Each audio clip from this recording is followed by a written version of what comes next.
পায়ে কাঁটা ফুটলে তো আপনিও লেংচে লেংচে হাঁটেন। এ জ্বালা, ভীষণ জ্বালা।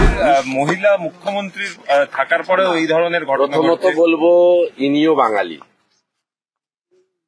জয়ন্তী বর্মনের বাড়িতে দ্বিতীয়বারের জন্য হামলা করেছে। তার মেয়ে, সন্তান সম্ভব মেয়ের পেটে লাথি মারা হয়েছে, এবং যে শিশু 10 মাসে ভূমিষ্ঠ হওয়ার কথা, চিকিৎসা বিজ্ঞান বা আমাদের যে নিয়ম অনুযায়ী, স্বাভাবিক নিয়ম অনুযায়ী, সেই শিশুকে শিলিগুড়ির প্রাইভেট হসপিটাল 8 মাসে প্রসব করাতে বাধ্য হয়েছে।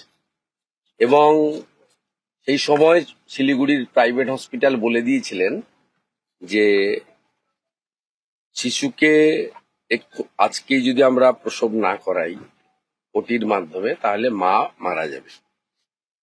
স্বাভাবিকভাবে বাড়ির লোকের অনিচ্ছা সত্ত্বেও কনসেন্ট দিতে হয়েছিল। তারপরে ওরা কার্যত না বলে দিয়েছিলেন যে আমরা এখানে এই শিশুকে চিকিৎসা দিতে পারবো না। আমরা দ্রুততার সঙ্গে অ্যাম্বুলেন্স করে এতটা পথ শিলিগুড়ি থেকে এখানে নিয়ে আসি। কল্যাণী এইমসে তাকে ভর্তির ব্যবস্থা স্থানীয় বিধায়ক অম্বিকা রায় করেন। স্থানীয় এমএলএ অসীম সরকার আছেন, বঙ্কিম ঘোষ আছেন, তারাও দেখাশোনা করছেন। আমি আজকে নিজে বীজপুরের কর্মসূচিতে যাওয়ার আগে দেখে গেলাম, এবং ডাক্তারবাবুরা আজকেও যে আমাকে নিশ্চিত করতে পেরেছেন তা নয়, তবে এখানকার ডাইরেক্টর সাহেবের স্পেশাল নির্দেশে বোর্ড তৈরি করে দিয়েছেন। তারা অনেকগুলো পরীক্ষা নিরীক্ষা করেছেন। কালকে একটা এমআরআই করে ওইটুকু বাচ্চার একটা ওটি করবেন, একটা শেষ চেষ্টা করবেন। এর থেকে লজ্জার আর কিছু হতে পারে না। একটা মহিলাকে তার পেটে লাথি মেরে বিজেপি করার অপরাধে 10 মাসে যে বাচ্চাটির স্বাভাবিক প্রসব হওয়ার কথা ছিল, তাকে 8 মাসে ওটির মাধ্যমে প্রসব করাতে বাধ্য হয়েছে। পরিবারটি রাজবংশী, অর্থাৎ তফসিলি পরিবারের।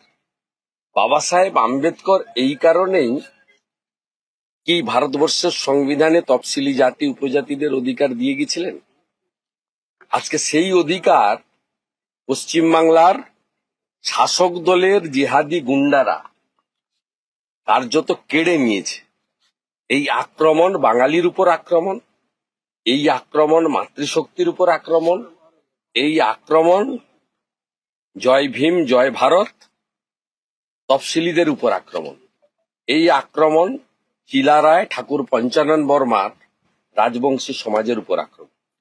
17ই আগস্টে আপনাদের একটি সভা হওয়ার কথা রয়েছে, এই তারাতলা শিব মন্দির অনুমতি দিয়েছে।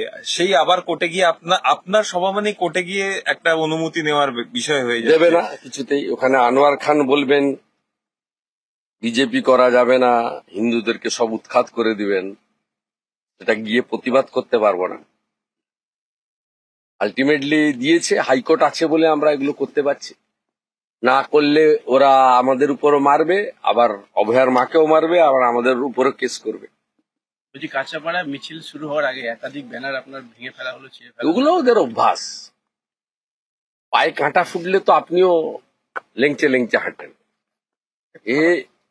এ জ্বালা, ভীষণ জ্বালা, 1956 জ্বালা। আমাদের ভিডিও ভালো লাগলে লাইক এবং শেয়ার করুন।